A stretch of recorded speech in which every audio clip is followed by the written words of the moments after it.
this is a nice opportunity for everyone to sort of slow down, get centered, rooted, grounded, focus on those things that are really important. Today, we are talking about self-protection.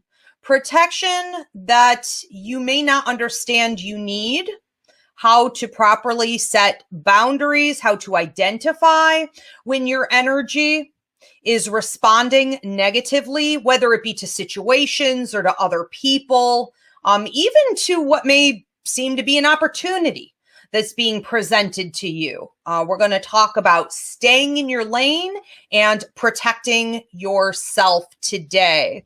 All right, again, welcome, Lola. Good to see you guys. All right.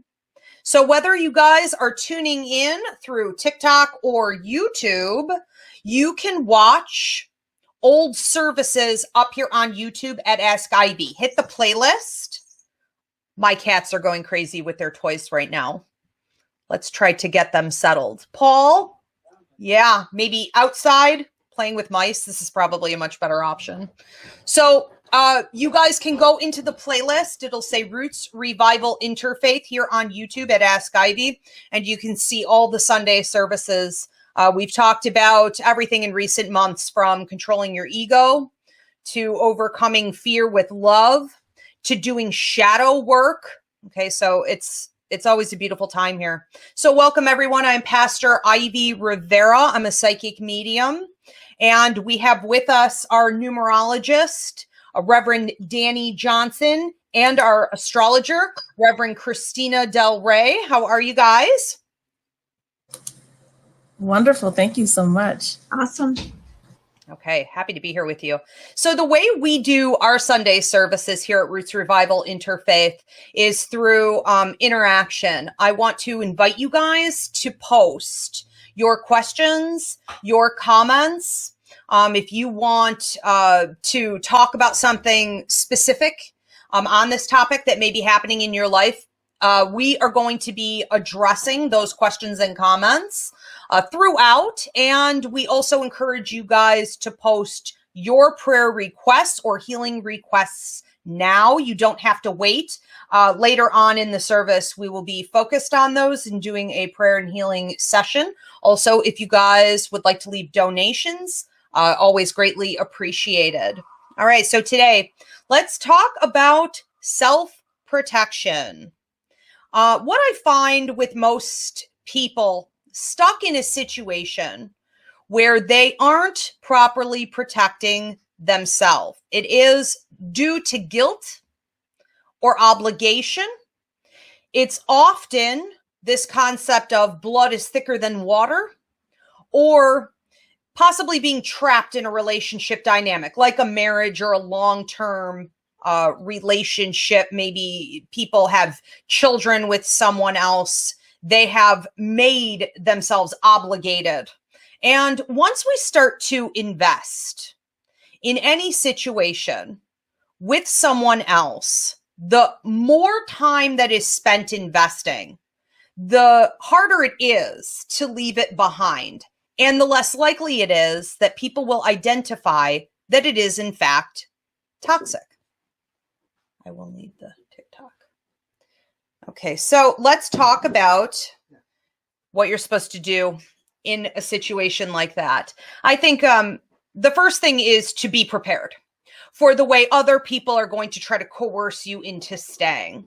So if you have noticed that your energy is completely gone, you're depleted, you're exhausted, you're getting mentally run down, you've developed anxiety, stress, maybe you're having even trauma responses, you are wanting to do the shadow work, you're wanting to do the healing, but you can't because you're trapped in this relationship. You would start to also see manifestations in your health, literally your physical body shutting down. One of the common things to see is chronic throat infections, a closed throat chakra from not speaking, right? Sinus problems, headaches, back pain, stomach issues, irritability, a million different things will manifest in the body. And we have to be prepared for the pressure that would be put on us if we try to pursue healing or set boundaries or leave that relationship. So some of the common things that people will say to you is that you're going to regret it, especially when this comes to family. Blood is thicker than water. This is going to haunt you the rest of your life. You can't do that. This is your family. So what? That's family. Overlook it. These are unacceptable approaches to any relationship. We are not, in the universal scheme of things, obligated to any human being, whether that be, your child once they become an adult, that be your parents once you've, grown enough to take care of yourself, that be a spouse that you committed to, but it has become abusive or toxic, even a boss. You see a lot of people who won't leave a job that they know they are no longer supposed to participate in, or they're an activist and they stay with a program that they know is no longer fruitful and helping their individual growth in activism as well. We feel trapped and obligated. So what we need to do is to be prepared for those types of reactions, and you need to have a game plan on how you're going to either set those boundaries or literally, get out. And I think that if we do choose to leave, it's often best to have no contact if you know you're going to be guilted. That to me is a deal breaker. Okay. We do have a class up on our website called Relationships, Boundaries, and Cord Cutting that can help you guys to set boundaries and to keep them set. I think that another thing that really contributes to people not getting out of toxic situations or relationships is that they have fear of stepping out. They don't want to leave their comfort zone. So whether this be with an old friendship circle that just has dried up and doesn't serve you anymore, or this be a job and you're afraid to branch out, or this be a marriage or a long-term romantic partnership, maybe you're afraid you won't find someone else. I have my clients say this to me on the regular. I won't leave unless I know maybe there's someone else out there for me. This is not the approach to life that we should have. We should be making choices based on what's best for us. Self-love, self-care, self-development. That's good, healthy karma.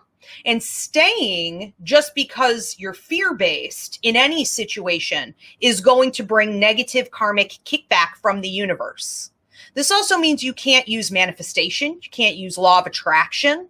Your prayers seem stagnant. Your prosperity is drying up. So we have to come from a more authentic place, not a place of fear. I think, on that note too, people need to be more willing to just try something new. Why stay stagnant in what you've always done? Why not branch out and allow yourself to spread your wings, meet new people, right? Have these new experiences. Isn't that what life is all about? When did we become so fear-based and crippled by the idea of stepping into a new zone, right? So we need to shake it up. Another common area, and then I do want to move this over to Reverend Danny and Reverend Christina here. But another common area that I see this in, where people aren't protecting themselves enough, is with workaholism.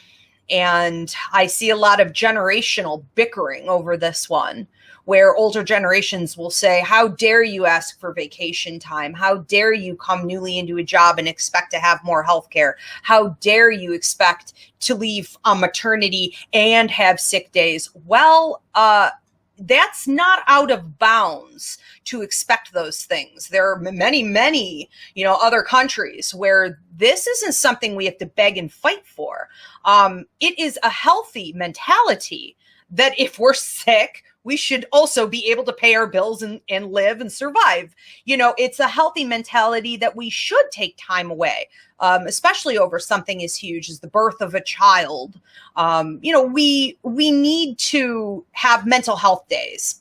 And the workaholism, especially, here in America, has proven to me over the years that this is a key area where people are not setting healthy boundaries and using self-protection. They feel under the boot and bullied by the employer or the health care that's available to them. It's an extreme amount of pressure to stay afloat and somehow try to take care of yourself at the same time. We have to remember that this is coming from toxic programming. I think for those of you who have this issue with workaholism, you may want to look at the way other countries do things and have some goals in mind. But we need to also get rid of the self-judgment because it's a pressure that we've been, so colonized and we've been so abused that we now put this upon ourselves. We punish and shame ourselves for doing anything in alignment with self-care. And it's just become so toxic and again is manifesting, right? Physically, mentally, emotionally, and we're not achieving what we came here to Earth to achieve. So I do want to open this up to you guys here. Who wants to speak on this? I can share next.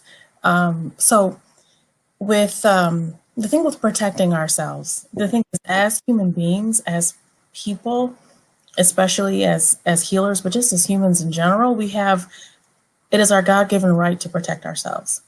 And it is our responsibility to protect ourselves, especially when our guides and when our ancestors are showing us that danger is around, danger is imminent.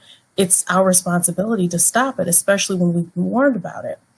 My mom always had this saying, and she drilled it into me, especially when I was younger and even as I got older.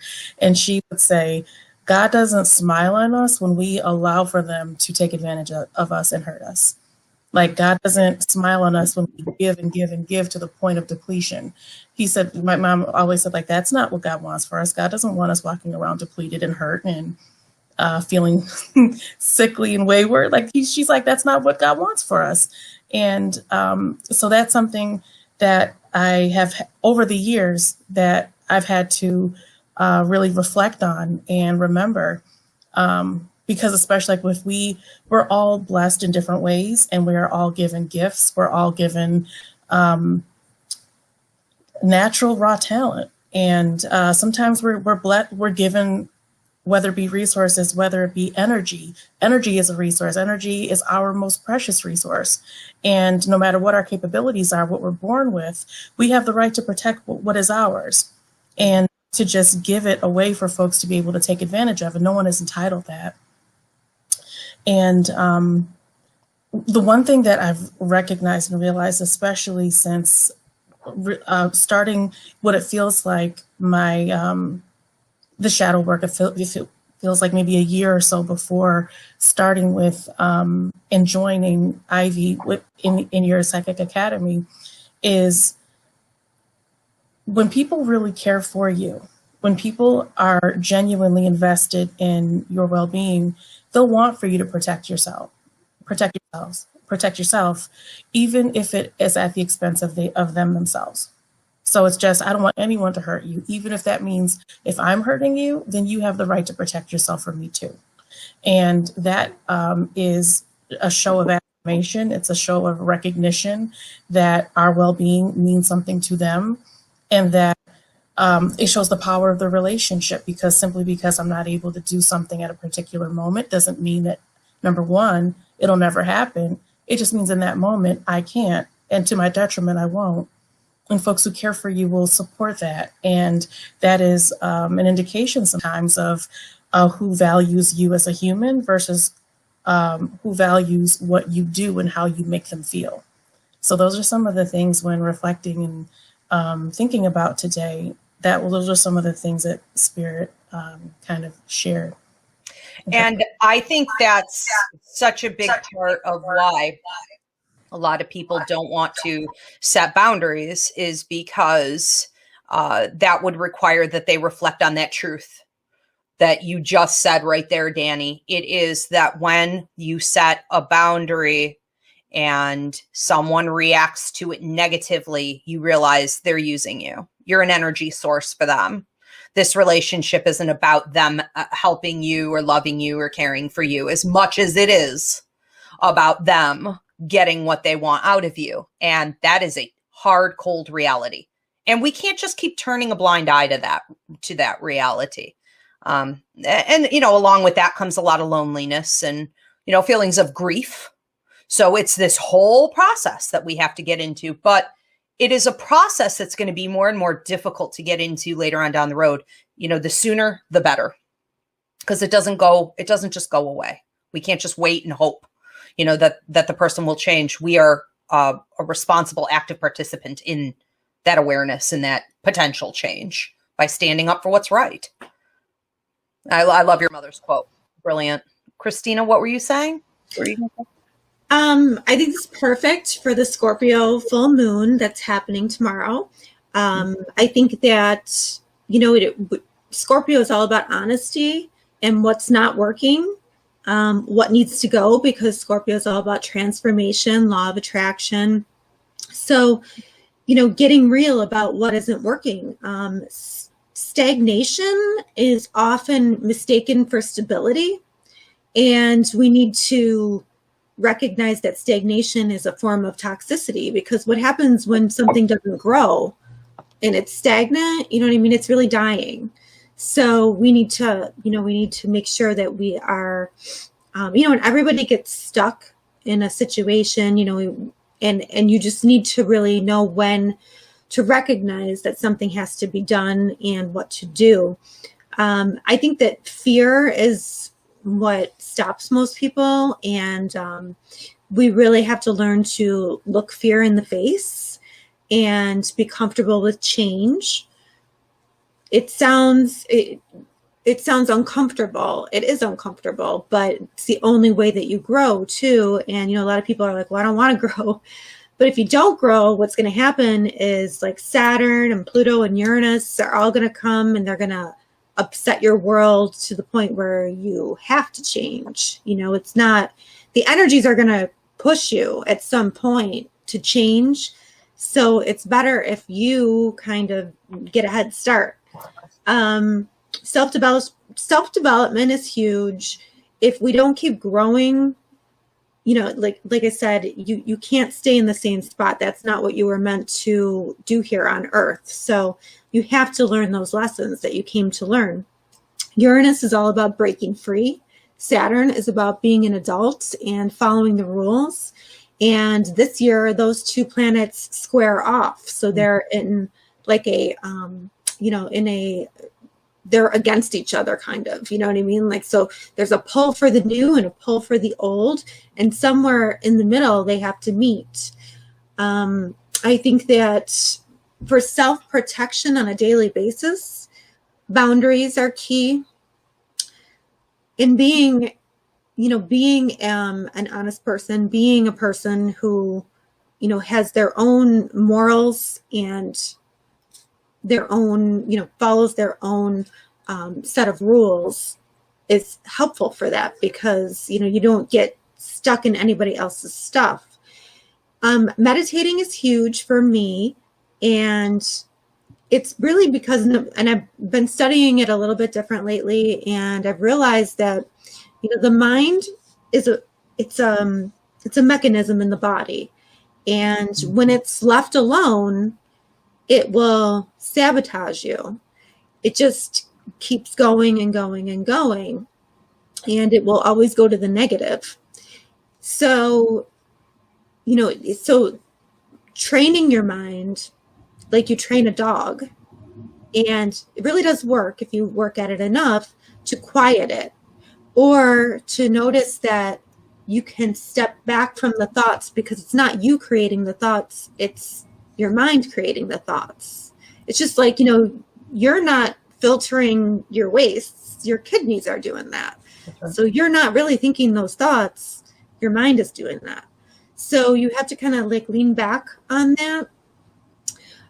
And you have to practice like every day to quiet the mind, and just know that if your mind is coming up with crazy thoughts, like, that that's not true and that's not you. So it's something that I've been studying a lot lately, and it's an interesting topic, but we need to really find things that feed our soul, that make us feel, connected to spirit, whether that be like art or music or whatever. We need to know when to walk away from a situation when something is toxic. Yes. And we need to find like minds too. There, with this Scorpio full moon, it might be that you're purging a friend group. It could be that you're purging family members. There could be a lot, but if you're purging something, usually that means transformation is coming and you're going in a direction of growth. So, that's how you're on the right track. And then, the still small voice class, the mini class, I think, that kind of tells you, don't listen to your mind necessarily. It's your inner voice that you want to listen to. So Christina's referring to a free mini class that we have up here on YouTube. If you go into the playlist under the quarantine series, the mini classes, we have one called the Still Small Voice that will help you to tune out all that noise, all that thinking, all that logic, all those emotions, and to tap in with that truthful direction that's in there. Yeah, because if you're reactionary and you're allowing people to control your emotions, like you have to be in control of that. You know what I mean? You can't let other people be in control of that. So anytime somebody does something, you're going to pop off. That's not good for you. So you need to kind of keep your energy here and protect it.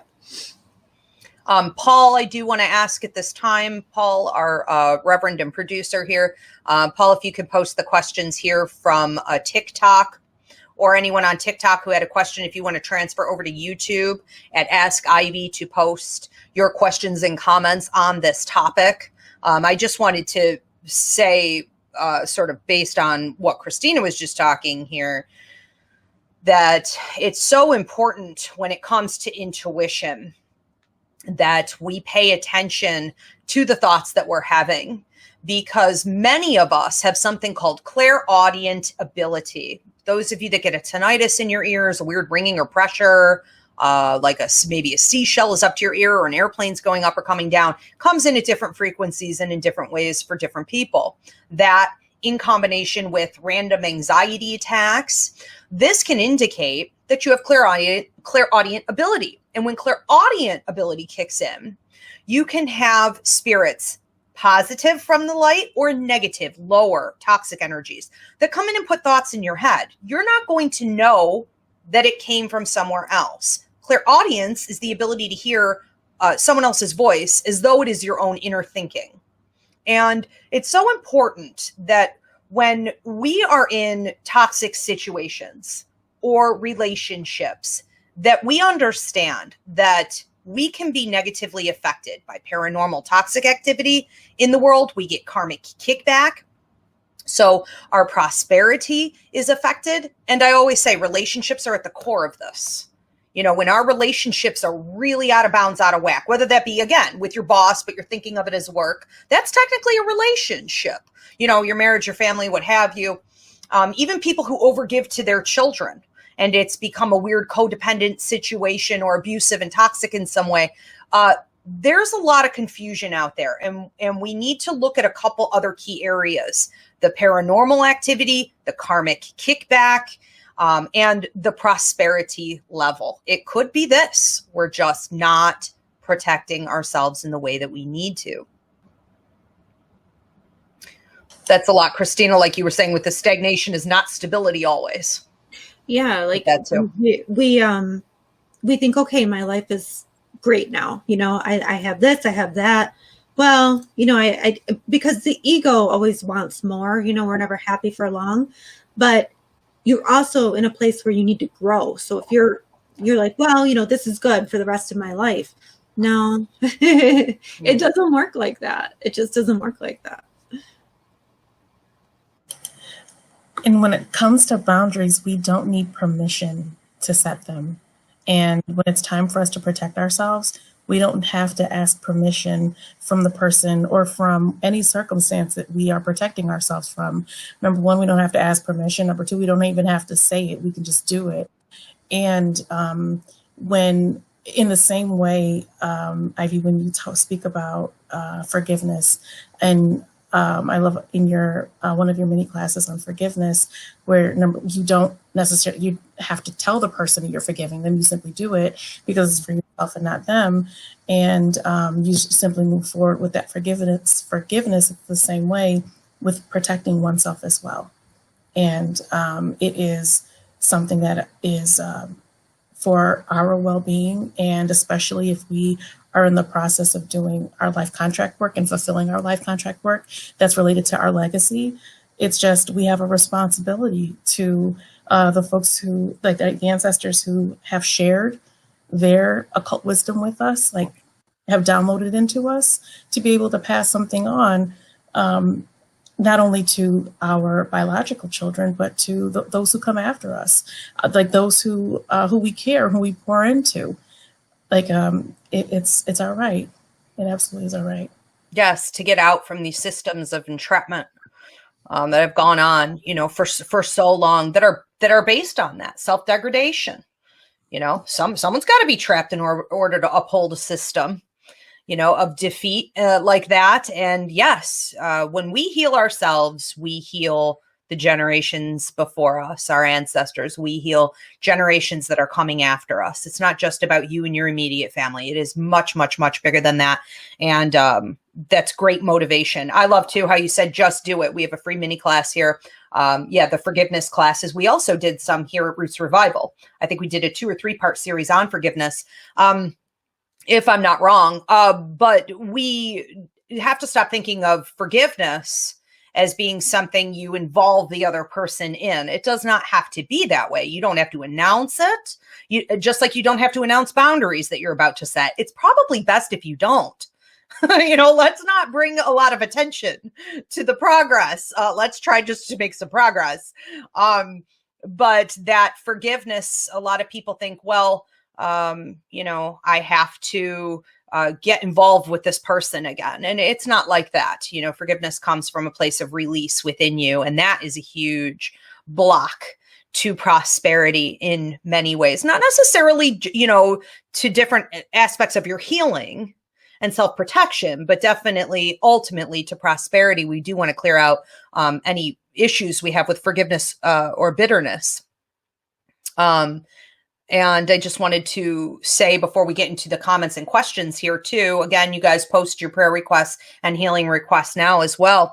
But empaths, those of you that are intuitive or are sensitive, those that have been through a lot, maybe you've been traumatized in your past, all of these groups, light workers, right? The healers of the world, all of these groups are really prone to situations and people that find them, sniff them out constantly and latch on and will drain, whether it be as energetic vampires or just taking advantage of the person's time and attention or becoming needy. We see a lot with the empathic stuff we talk about here all the time.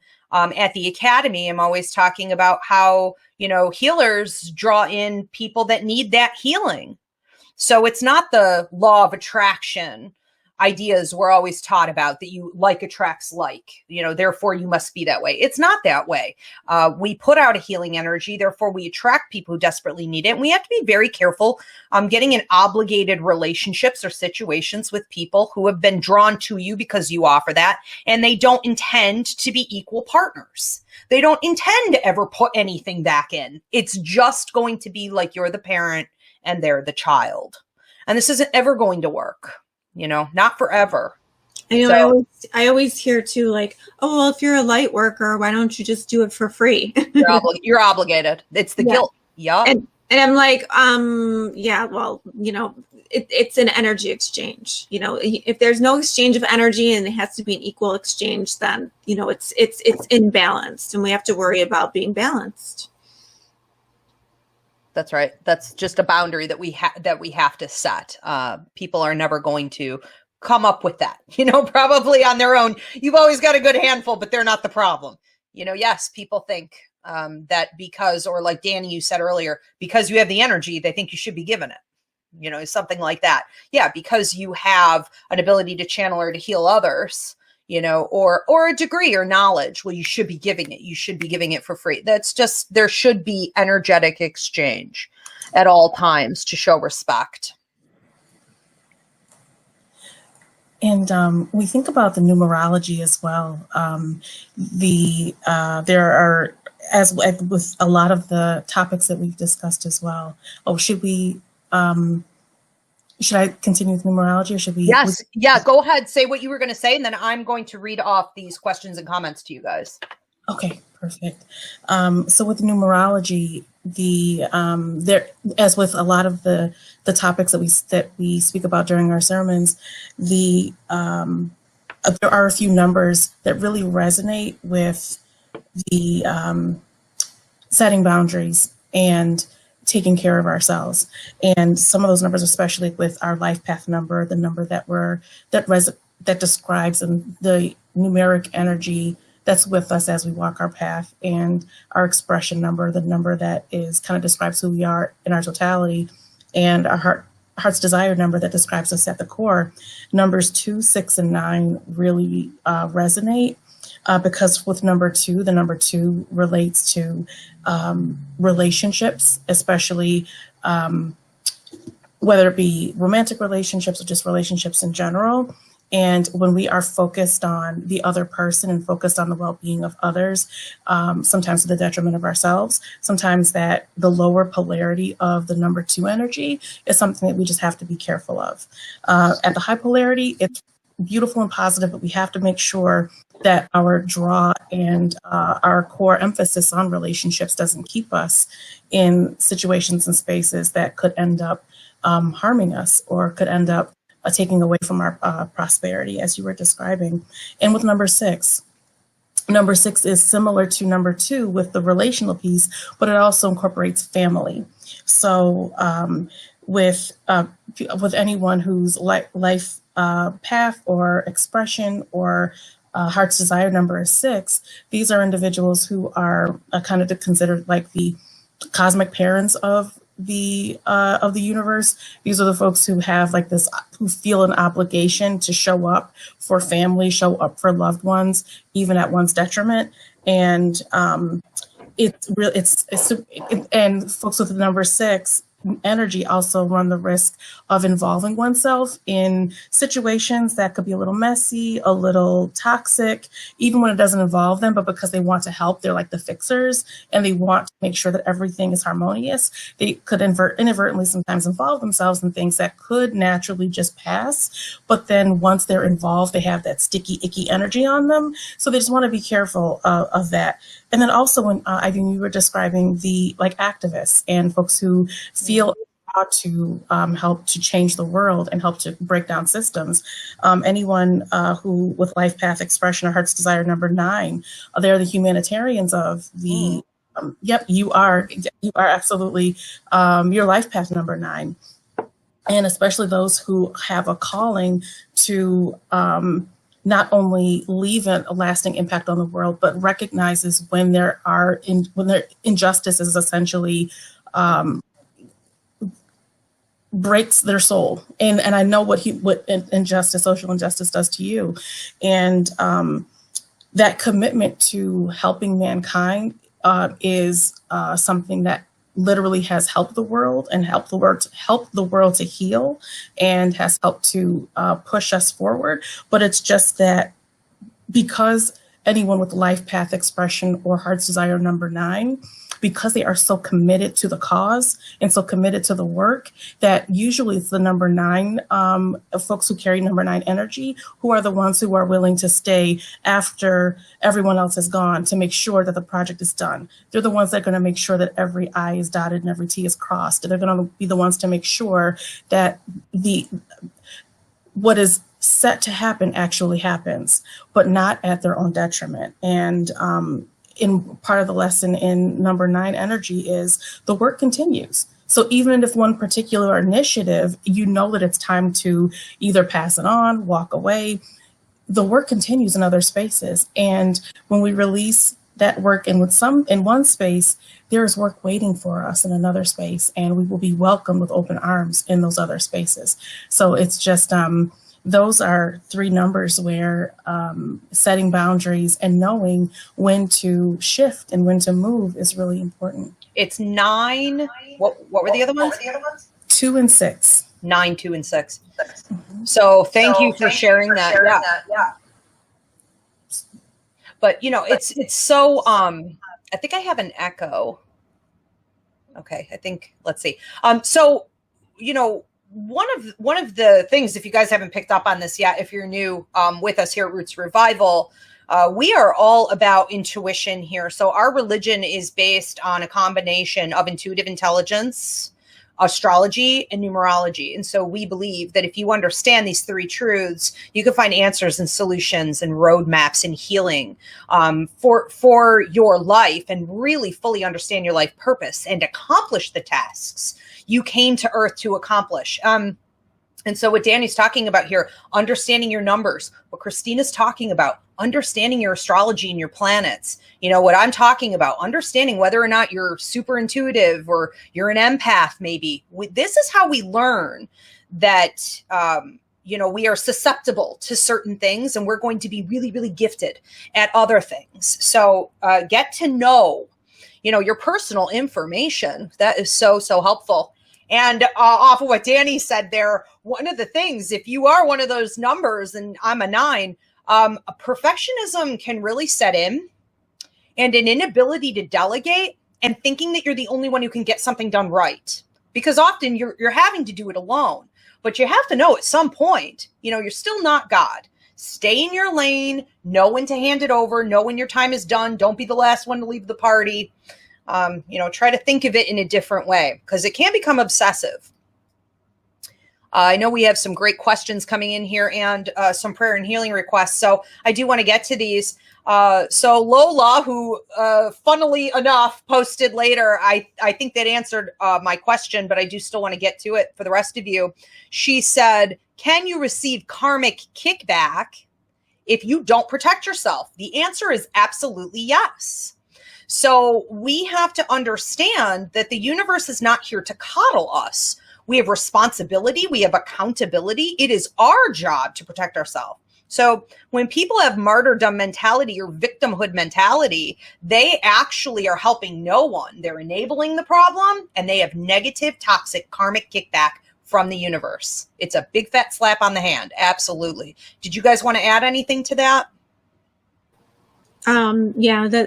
That's karma. Like Saturn is karma in this lifetime. So if you are being the martyr, you're being the victim, that is going to stagnate your growth, and it's going, you're just creating more karma, and it'll carry over to the next life too. So yeah, you have to be really careful with that. Yes. And as we've said in previous sermons as well, when even if it comes from a place of wanting to help, enabling is not helping. And unfortunately, we could get into cross that boundary of helping, cross that boundary of walking the path with someone to then picking up their stuff and carrying it for them. Because the thing is, if we do that, not only will they have to start their journey over and carry their own stuff, because they can't even cross that bridge, they can't get to the next level without doing it themselves. We then are going to be put in a timeout, because I have a vision of like a dunce hat. Like, you have like a little cone and you have to go sit in the corner by yourself, like the little sad fox. You're going to be put in a timeout so that our energy can be replaced and replenished. And they love, as much as they love us, they can't allow for us to walk in a way that's going to be harmful to ourselves and other people too. So one way or another, those boundaries are going to be set. And if we don't voluntarily do it, yes, we'll look at reincarnation and having to do it over again. We don't want to have to keep relearning these things. A lot of people who are struggling with this particular part of this topic, may want to also do some work with their Akashic record guide. Talk to your Akashic and have them show you what went on in a past life that's keeping you stuck in that situation and relationship. Sometimes it's very, if it's hysterical, it's historical. Could be really old issues here. Let's see. We do have another question here, or more a comment from C. Swatter said, finding my voice to stand up for my self-care was a game changer for me. I'm so glad my husband is so supportive. It's so hard to watch loved ones in relationships where someone isn't supportive. And yes, that's a bit of a crapshoot, right? And sometimes that's the biggest challenge, is going forward, doing what's right for you and having no one to support you. But like we spoke about earlier, get ready for your new soul tribe. You know, when one door closes, another door opens. Or I like the saying, you know, you close one door, 6 more open. And it really is that way. So you leave people behind where the contracts are done, right? The work is finished. It's over with. And in can come the new ones. You have to make room sometimes. We'll go on to the next one then. KCOR3 said, with me finding out just how disconnected I am to my older sister and how our relationship has become super toxic, I really needed this advice and uplifting energy today. So happy you were here. So happy this crossed your path. It found you to give you that support. I just, off of what K3 posted there, want to encourage you guys to check out a couple of the free mini classes up here on YouTube at Ask Ivy. Stay in your lane. Okay. Love versus fear. Emotion versus intuition. How to come from emotion, or how to come from your gut, your instinct, your intuition instead of your feelings. And we talked about this earlier, the still small voice. Okay. Check those out. That will help you on your journey. So Nicole said, how do you protect yourself and your family? I find that people are jealous of me all the time for no reason. Well, I'll answer that first, and then you girls can jump in on that. My empathic awareness training, go to IvyRiveraEmpathiceducator.com. I talk about this in the training, how empaths especially attract a lot of jealousy and hatred. There is a general suspicion, research shows, that socially it gives off some kind of suspicious or off-putting energy where people think you're too good to be true or you're up to something. And so that is also typically transfers into the workplace and other social situation dynamics where people may feel that they have to compete with you, that you're better than them, that if you are free to sort of do your thing and shine your light, you're going to outshine them. That's probably because you will, but that doesn't mean that's where your mentality is. Okay, but they don't know that. They don't go that deep. They just will compete with you. You may see toxic friends, that attack you or try to embarrass you. You can attract toxic lovers even that are abusive, all kinds of situations, competition at work. Yeah, I tend, this is a tough one, especially like if you're working in a situation where you're really close to people. I do tend to stay to myself a lot just to avoid drama. I do put the white light around me. I do meditate during the day while I'm sitting at work. I might be in the middle of something and I'll just look up and I will, kind of set my mind aside, try to let spirit come through, even if it's just for 30 seconds. That helps too. There's a variety of things, but I tend to look at people. I tend to look at the good in people. So often I don't see that jealousy, and then it'll come out somewhere and I'm sort of surprised by it. So that is a tough one. And you really have to, I always tell my kids, you can be friendly with everybody, but you don't have to be best friends with everybody. You keep your tribe close to you. You know who you can trust, you know who you can. And then the rest of them are acquaintances. So you keep them at that arm's length. That way you're kind of protecting yourself. But if you know somebody is jealous of you, nothing good can come from that. So you just kind of have to protect and keep them at an arm's length. And it's also good to keep in mind and remember that when someone is feeling that sense of jealousy, it is more of a reflection of what they feel they are lacking in themselves. And it is being projected onto you. So definitely protecting yourself and know you are not doing anything wrong.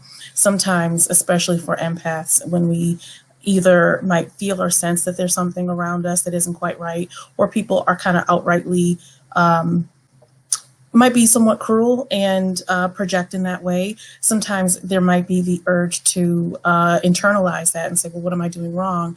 Am I doing something terrible? Am I taking something from someone that someone else might deserve? And that's where self-sabotage could come in. So we have to be very careful with that, not to throw away an opportunity that really literally could have our name on it, that we're meant for, but that we somehow have convinced ourselves that we don't deserve because of the behavior of other people. And that's just absolutely not fair to us. It is the responsibility of other people to be able to do that internal work. And it's ironic because it is the shadow work that actually can help to take away from and alleviate some of those feelings of jealousy, and that can align us with our natural God-given talent and ability. And the thing is, it feels like the opposite almost of jealousy is abundance. It's like there is so much in the universe, so much energy, so many opportunities. It's like the universe is waiting, God is waiting to give us all these opportunities. And for every one of us, for every single person, the things that we bring to any circumstance or any situation, no one else can do what we can. And so the universe is waiting for our brilliance, for our natural ability. But if we're stuck being jealous of somebody else, how can we? So it is really kind of just wasted energy, and just aligning with who we are, we will give something that literally nobody else in the world can. Just how every star is unique, every person is unique. No one has what we have, no one has what you have. So just being comfortable with that and leaning into it. You know?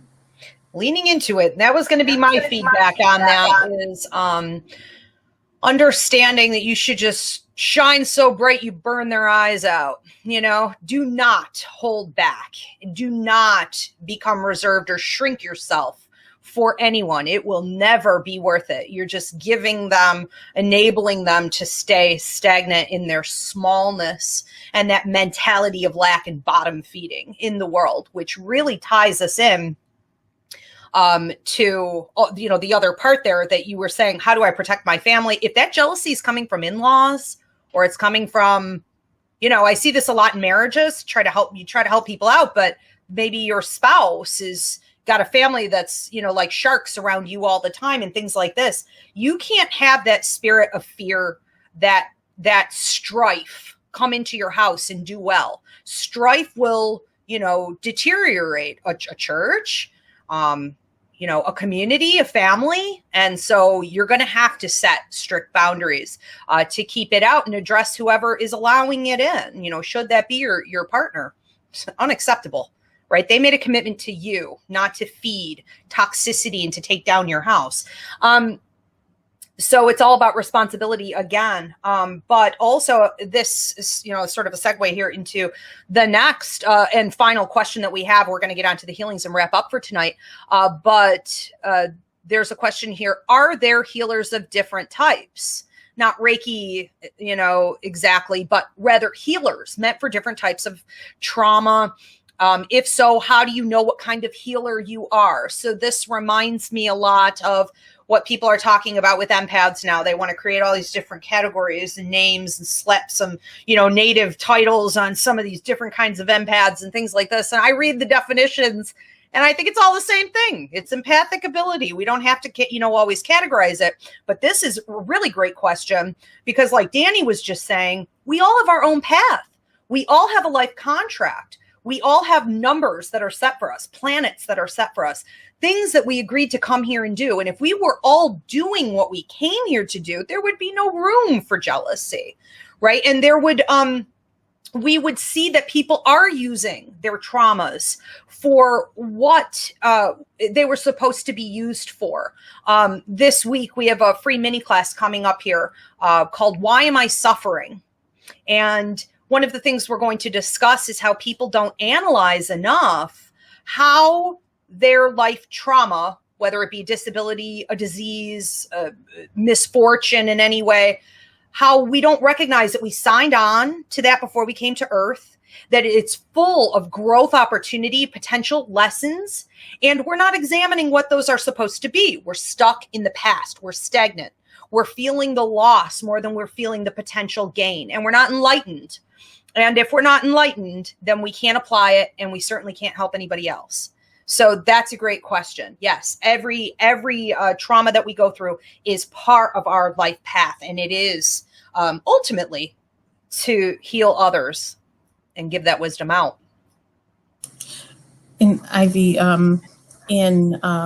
since intuitive intelligence is a part of our religion, in mediumship, how you describe that hairdressers are both symbolically and literally healers. And when giving a reading the other day, like the healing energy coming from this particular sitter was just off the charts. And this person was just shown as continuously choosing to show compassion, choosing to show grace. And come to find out, this person actually was a hairdresser. And so in terms of that question about can healers, I'm not sure if the question was related to professions, but can healers fulfill their life contract work in different ways? And absolutely, because the energy that this person had was just phenomenal. She vibrated so high, and that was actually her profession. I love that. Yeah. And we tend to think, okay, well, if I'm intuitive or, I have a lot of healing energy, I should be in medical intuitive or tarot reading or psychic mediumship or, Reiki or something else. Not necessarily. Nurses, doctors, EMTs, firefighters, hairdressers, school therapists. I mean, on and on. What? Teachers. Right. Love it. All right. Well, so let's get into some of the prayers that we have, and then we are going to let you guys go for this week. And I want to bear with me and technology here. Okay. So Holy Spirit, we ask that you bring healing to the request that we're about to lift up to you, and that you bring continued support to these individuals, help them to receive the guidance that you're giving them and the strength to continue on in their growth. Please also bring healing to those who may see this later on. Okay, welcoming everyone to post in the comment section later on. Okay, so we have a prayer request for Vanessa Dempsey's brother. Lifting that up, claiming healing for him.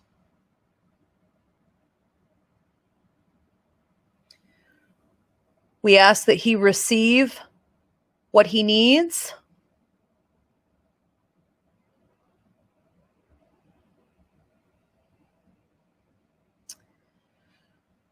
Okay. I also want to lift up, and then if you girls have anyone else you want to lift up, I want to lift up all of those who very easily get double-minded, that when they hear something of truth that can help them to end the self-sabotage, to set better boundaries, to go out into the world and expand into new relationships, new opportunities, new adventures, that they don't allow for their double-mindedness to get in the way, that they can detect it more easily and replace it with more positivity. I ask that those individuals find strength in that.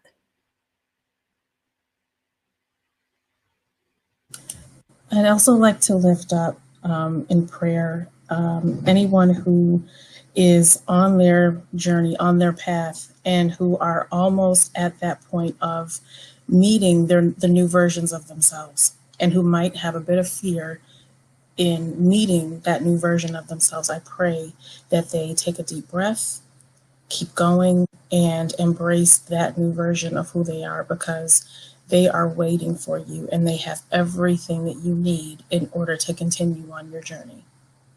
They wouldn't allow for you to continue. They wouldn't allow for you to even become that version of yourself if you weren't going to be held and if you weren't going to be supported and loved.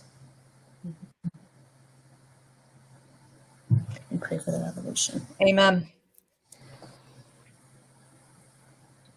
Okay. All right, you guys. So again, feel free, for those of you who are watching this later, you can watch this, listen to this rather, anywhere that you receive a podcast, or back here at Ask Ivy on YouTube. Go to the playlist for Roots Revival, InterFaith. You can also watch old services, and feel free to post your prayer and healing requests.